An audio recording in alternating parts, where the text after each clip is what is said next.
Assalamualaikum warahmatullahi wabarakatuh. Selamat pagi adik-adik. Perkenalkan, nama saya Kemuning. Saya adalah guru musik di sini. Pada pertemuan pertama kita ini, saya akan menjelaskan tentang dasar-dasar dari musik. Baiklah adik-adik, kita akan masuk kepada materi yang akan kita bahas hari ini. Kalian bisa membuka buku teori musik yang sudah dibagikan. Kita bisa lihat di bagian pendahuluan. Nah, musik dibangun dari unsur-unsur musik, yaitu ada irama, melodi, harmoni, bentuk atau strukturnya, dan ekspresi. Nah, unsur-unsur tersebut adalah hasil dari satu kesatuan karya komponis. Komponis adalah pencipta lagu. Lalu karya seni tersebut diperdengarkan melalui suara manusia yang disebut musik vokal, dan jika melalui alat musik itu bisa disebut dengan musik instrumental.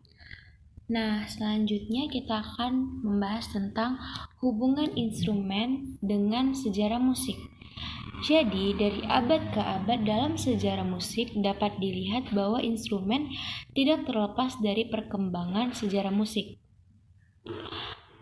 Awal mulanya instrumen bersangkut paut dengan sejarah musik dalam bentuk dan style atau coraknya.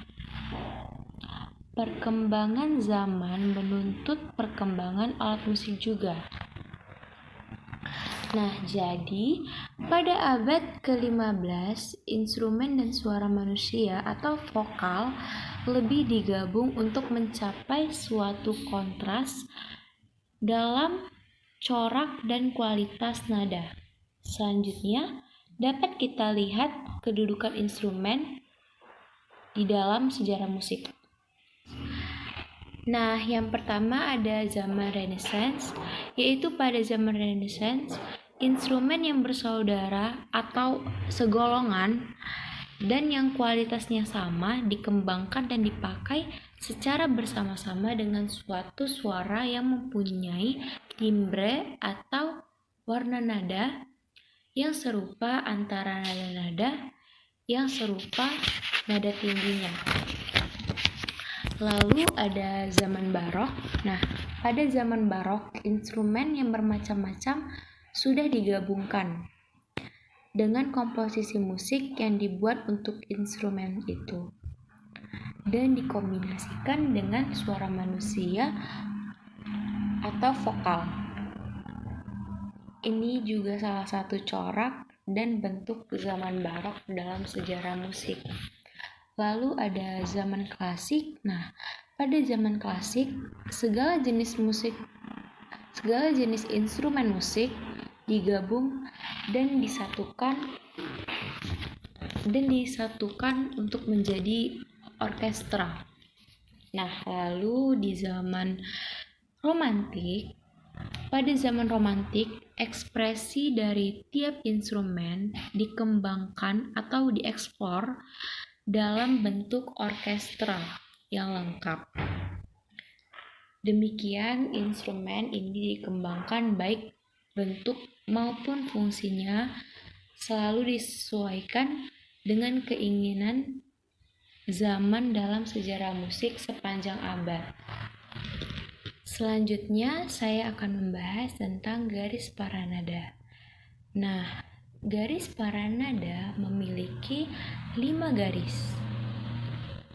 Jadi yang paling bawah disebut garis pertama, lalu di atasnya garis kedua, garis ketiga, garis keempat, garis kelima, lalu di sela garis pertama dan garis kedua itu namanya spasi. Nah, jadi yang paling bawah adalah spasi 1, lalu spasi 2, spasi 3, dan spasi 4. Jadi, garis paranada memiliki 5 garis dan 4 spasi.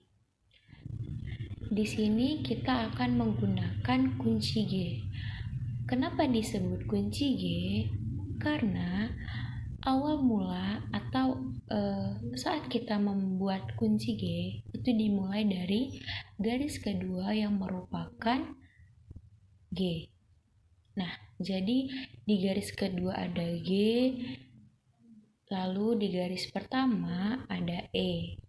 Jadi kita sebut dari garis pertama ada E, kedua G, ketiga B, keempat D, dan kelima ada F. Lalu di spasi pertama ada F, spasi kedua ada A, spasi ketiga ada C, dan spasi keempat ada E.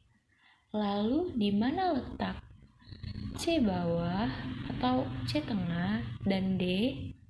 Nah, jadi D terletak di bawah garis pertama, lalu C menggunakan garis bantu. Nah, di sini bisa kita lihat tangga nada C sama dengan Do. Selain tangga nada C sama dengan Do, ada tanda crash dan ada tanda mol. Nah, tanda crash ini berfungsi untuk menaikkan nada setengah laras dan mol berfungsi untuk menurunkan nada setengah laras. Nah, bagaimana cara mencari crash? Nah, di sini crash ada sampai 7. 1 crash, 2 crash, 3 crash, 4 crash, 5 crash, 6 crash, 7 crash. Nah, cara mencari crash kita ambil dari nada yang awal yang C sama dengan Do. Nah, C kita harus menaikkan 5 nada. C, D, E, F, G. Nah, jadi satu crash adalah G. Lalu 2 crash kita naikkan lagi 5 nada dari G, A, B, C, D. Nah, jadi 2 crash adalah D. Kalian bisa melihat dari tabel yang ada di sini. Selanjutnya mol. Nah, mol kita mencari mol yaitu dengan menaikkan 4 nada.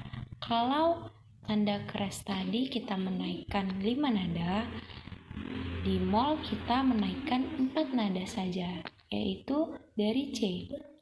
C, D, E, F.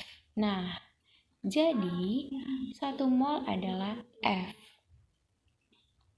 Begitu juga selanjutnya, kalian bisa melihat di tabel berikut. Nah, pelajaran kali ini berguna agar kita dapat memahami tentang irama, notasi irama, pulsa, metronom, jenis birama, birama gantung, notasi birama, dan pola irama. Nah, kita akan membahas tentang notasi irama. Nah, notasi irama adalah jenis-jenis not dan tanda diam.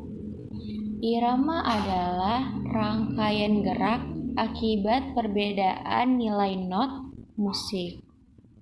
Irama memberi jiwa dan watak pada musik. Irama juga terbentuk oleh sekelompok nada yang berbeda nilainya, yang membentuk pola irama tertentu. Nah, bisa kita lihat pada tabel berikut. Ini merupakan nilai-nilai dari notasi balok.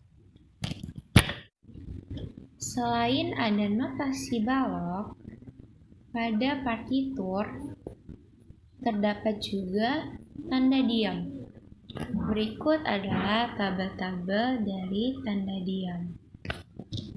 Lalu kita akan membahas tentang pulsa. Jadi kata pulsa diambil dari istilah kedokteran atau kesehatan. Nah, pulsa jantung berarti denyut jantung. Nah, jadi pulsa dalam musik merupakan denyutan musik atau lagu yang biasa disebut dengan ketukan. Atau pulsa dalam musik adalah rangkaian denyutan berulang secara teratur yang dapat dirasakan dan dihayati dalam musik. Pulsa dapat terdengar atau terlihat. Pulsa yang didengar itu disebut dengan ketukan atau beat. Untuk dapat memahami irama dengan bagian-bagian lainnya. Lalu ada metronom. Nah, metronom adalah alat pengukur kecepatan dari ketukan sebuah lagu yang sebenarnya ditemukan oleh De Wickel. Tetapi sejarah mencatat yang berhasil memperbaiki dan mempromosikannya adalah Maelzel. Maka alat tersebut kemudian disebut menurut namanya metronom Maelzel yang sering disingkat dengan M.M. Nah, kecepatan gerak metronom atau tempo dalam sebuah lagu dapat diukur dengan suatu kiat yang dinamakan metronom Maelzel atau M.M. di mana kecepatan gerakannya dapat diatur dengan penempatan bendulan. Misalnya M.M dituliskan di sebelah kiri lagu pada bagian atas. Nah, selanjutnya ada jenis birama. Birama adalah ketukan yang teratur yang di dalamnya terdapat aksen dan non-aksen yang datangnya berulang-ulang dan tetap. Dapat juga dikatakan bahwa birama adalah ayunan rangkaian gerak kelompok beberapa ketukan. Yang ketukan pertamanya memperoleh aksen yang kuat, sedangkan yang lainnya tidak, dan berlangsung secara berulang-ulang dan teratur. Nah, selanjutnya kita akan membahas tentang birama gantung.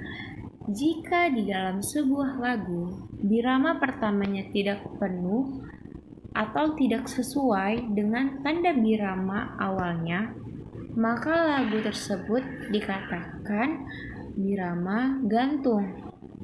Nah, kekurangan pada birama pertama akan dipenuhi oleh birama akhir, sehingga birama terakhir juga tidak penuh. Dengan kata lain, jumlah not pada birama pertama dengan not pada birama terakhir harus penuh satu ruang sesuai dengan birama dari lagu tersebut. Dan yang terakhir ada pola irama. Nah, pola irama adalah bentuk susunan irama yang terdapat pada bagian-bagian lagu atau frase lagu. Baiklah, sekian video pembelajaran dari saya. Semoga kalian dapat mengerti dan bisa bermanfaat untuk kalian. Terima kasih. Assalamualaikum warahmatullahi wabarakatuh. Baiklah adik-adik, kita akan masuk kepada materi yang akan kita bahas hari ini. Kalian bisa membuka buku teori musik yang sudah dibagikan. Kita bisa lihat di bagian pendahuluan. Nah, musik dibangun dari unsur-unsur musik, yaitu ada irama, melodi, harmoni, bentuk atau strukturnya, dan ekspresi. Nah, unsur-unsur tersebut adalah hasil dari satu kesatuan karya komponis. Komponis adalah pencipta lagu. Lalu karya seni tersebut diperdengarkan melalui suara manusia yang disebut musik vokal, dan jika melalui alat musik itu bisa disebut dengan musik instrumental. Nah, selanjutnya kita akan membahas tentang hubungan instrumen dengan sejarah musik. Jadi, dari abad ke abad dalam sejarah musik dapat dilihat bahwa instrumen tidak terlepas dari perkembangan sejarah musik. Awal mulanya instrumen bersangkut paut dengan sejarah musik dalam bentuk dan style atau coraknya. Perkembangan zaman menuntut perkembangan alat musik juga. Nah, jadi pada abad ke-15, instrumen dan suara manusia atau vokal lebih digabung untuk mencapai suatu kontras dalam corak dan kualitas nada. Selanjutnya, dapat kita lihat kedudukan instrumen di dalam sejarah musik. Nah, yang pertama ada zaman Renaissance, yaitu pada zaman Renaissance, instrumen yang bersaudara atau segolongan dan yang kualitasnya sama dikembangkan dan dipakai secara bersama-sama dengan suatu suara yang mempunyai timbre atau warna nada yang serupa antara nada-nada yang serupa nada tingginya. Lalu ada zaman barok. Nah, pada zaman barok, instrumen yang bermacam-macam sudah digabungkan dengan komposisi musik yang dibuat untuk instrumen itu dan dikombinasikan dengan suara manusia atau vokal. Ini juga salah satu corak dan bentuk zaman barok dalam sejarah musik. Lalu ada zaman klasik. Nah, pada zaman klasik, segala jenis instrumen musik digabung dan disatukan untuk menjadi orkestra. Nah, lalu di zaman romantik, pada zaman romantik, ekspresi dari tiap instrumen dikembangkan atau dieksplor dalam bentuk orkestra yang lengkap. Demikian instrumen ini dikembangkan baik bentuk maupun fungsinya selalu disesuaikan dengan keinginan zaman dalam sejarah musik sepanjang abad. Selanjutnya saya akan membahas tentang garis paranada. Nah, garis paranada memiliki 5 garis. Jadi yang paling bawah disebut garis pertama, lalu di atasnya garis kedua, garis ketiga, garis keempat, garis kelima, lalu di sela garis pertama dan garis kedua itu namanya spasi. Nah, jadi yang paling bawah adalah spasi 1, lalu spasi 2, spasi 3, dan spasi 4. Jadi, garis paranada memiliki 5 garis dan 4 spasi.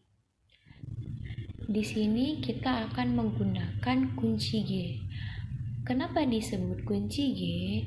Karena awal mula atau saat kita membuat kunci G itu dimulai dari garis kedua yang merupakan G. Nah, jadi di garis kedua ada G, lalu di garis pertama ada E. Jadi kita sebut dari garis pertama ada E, kedua G, ketiga B, keempat D, dan kelima ada F. Lalu di spasi pertama ada F, spasi kedua ada A, spasi ketiga ada C, dan spasi keempat ada E. Lalu di mana letak C bawah atau C tengah dan D?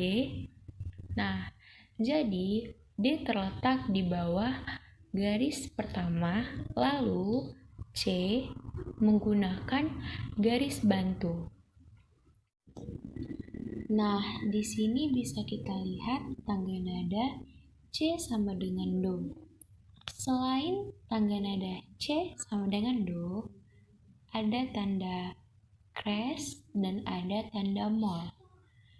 Nah, tanda crash ini berfungsi untuk menaikkan nada setengah laras dan mol berfungsi untuk menurunkan nada setengah laras. Nah, bagaimana cara mencari crash? Nah, di sini crash ada sampai 7. 1 crash, 2 crash, 3 crash, 4 crash, 5 crash, 6 crash, 7 crash. Nah, cara mencari crash kita ambil dari nada yang awal, yang C sama dengan Do. Nah, C kita harus menaikkan 5 nada. C, D, E, F, G. Nah, jadi 1 crash adalah G. Lalu 2 crash kita naikkan lagi 5 nada dari G, A, B, C, D. Nah, jadi 2 crash adalah D. Kalian bisa melihat dari tabel yang ada di sini. Selanjutnya mol. Nah, mol kita mencari mol yaitu dengan menaikkan 4 nada. Kalau tanda crash tadi kita menaikkan 5 nada, di mol kita menaikkan 4 nada saja, yaitu dari C, D, E, F. Nah, jadi 1 mol adalah F. Begitu juga selanjutnya, kalian bisa melihat di tabel berikut. Nah, pelajaran kali ini berguna agar kita dapat memahami tentang irama, notasi irama, pulsa, metronom, jenis birama, birama gantung, notasi birama, dan pola irama. Nah, kita akan membahas tentang notasi irama. Nah, notasi irama adalah jenis-jenis not dan tanda diam.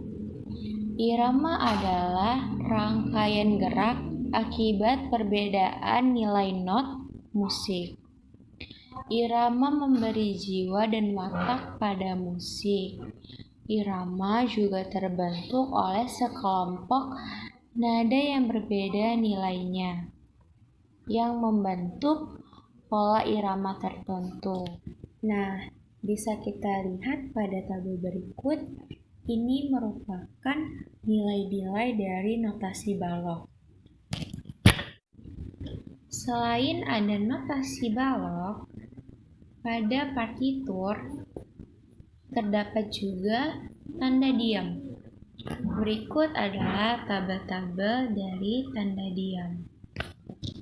Lalu kita akan membahas tentang pulsa. Jadi, kata pulsa diambil dari istilah kedokteran atau kesehatan. Nah, pulsa jantung berarti denyut jantung.